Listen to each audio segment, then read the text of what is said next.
Un partenariat qui associe économie et intérêt général peut répondre à une diversité d'objectifs. Cette vidéo vous les présente et les illustre. Rappelons en préambule que pour qu'un partenariat stratégique soit pérenne, les enjeux et les objectifs de chacun des partenaires doivent être pris en compte. 2 étapes sont incontournables. La première, chacun des partenaires doit clarifier ses propres objectifs et identifier les partenaires qui s'inscrivent dans une stratégie compatible avec les siens. Deuxièmement, les partenaires doivent se mettre d'accord sur leurs enjeux communs, qui sera leur boussole tout au long de la démarche apprenante qu'est un partenariat stratégique. Dans cette vidéo, nous allons évoquer tout d'abord le carré magique des objectifs de toute organisation. Deuxièmement, le lien entre les objectifs et la catégorie de partenariat la plus adaptée. Et enfin, troisièmement, la preuve par l'exemple de profils d'acteurs différents. Quel que soit son profil et son statut juridique, toutes les organisations ont à assurer une cohérence entre les 4 objectifs qui structurent son action. Ses processus qui déterminent sa chaîne de valeur, son business model qui assure sa pérennité, sa proposition de valeur qui définit sa réponse aux besoins identifiés et enfin, quatrièmement, son positionnement qui l'ancre dans son écosystème.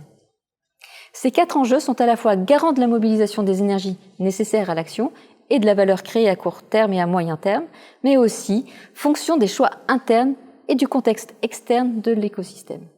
Le carré magique des objectifs tels que modélisé ci-contre permet aux dirigeants d'établir l'ordre prioritaire de chacun selon l'action qui est engagée. Cet exercice est utile pour l'ensemble des partenaires afin d'établir le barycentre de ces objectifs lorsqu'ils s'engagent dans une dynamique partenariale. C'est la pondération entre ces 4 objectifs qui définira la catégorie de partenariat la plus adaptée. Si l'objectif est prioritairement une amélioration de la chaîne de valeur, c'est le partenariat de pratique responsable qui est le plus adapté. S'il s'agit de coproduire de la valeur ensemble, alors c'est la coopération économique qui sera la plus pertinente. S'il s'agit d'inventer ensemble la proposition de valeur, alors ce sera un partenariat d'innovation sociétale. Et enfin, s'il s'agit d'ancrer sa relation avec son écosystème, le mécénat est un moyen très pertinent. Le carré magique des objectifs se décline selon les profils d'acteurs, l'entreprise, l'association ou la collectivité territoriale. Chacun des partenaires poursuit des objectifs de mobilisation et ou de performance qui sont adaptés à sa mission et à son propre équilibre entre économie et intérêt général. Prenons l'exemple d'une PME strasbourgeoise pour illustrer les objectifs des entreprises. La PME souhaitait contribuer au rayonnement de son territoire et à son ancrage local. Son objectif principal est un dialogue de confiance avec ses parties prenantes, avec un levier managérial interne et son renforcement de capacités d'innovation à moyen terme. L'entreprise a créé d'ailleurs une fondation locale pour répondre à ces objectifs. Prenons ensuite l'exemple d'une structure d'insertion par l'activité économique dont la vocation est de réinsérer des personnes exclues ou isolées grâce à des activités de maraîchage bio. L'association a souhaité développer des solutions innovantes en s'appuyant sur une diversité d'acteurs de son territoire. L'association a développé une politique partenariale d'innovation territoriale et ensuite nationale. Prenons l'exemple d'une collectivité territoriale de taille moyenne en proche métropole.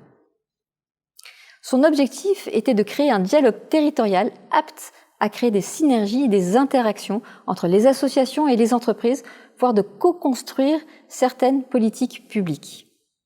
La municipalité a lancé la démarche Agir ensemble en territoire, qui constitue pour elle une démarche de pratique responsable. Une fois les objectifs de chaque partenaire identifiés, il convient d'établir entre partenaires le périmètre de l'action et l'ambition du partenariat. Pour se situer, les partenaires peuvent consulter les résultats des études de l'Observatoire des partenariats qui éclairent sur les fragilités prioritaires selon les acteurs et les territoires. Ces fragilités permettent de se doter d'une vision à 360 degrés de son territoire. En conclusion, la définition des objectifs est une étape décisive dans la construction d'un partenariat pour être clair avec soi-même et vérifier l'alignement des autres partenaires. C'est une condition indispensable pour cheminer en confiance, apprendre en chemin et sécuriser les résultats d'une démarche partenariale stratégique.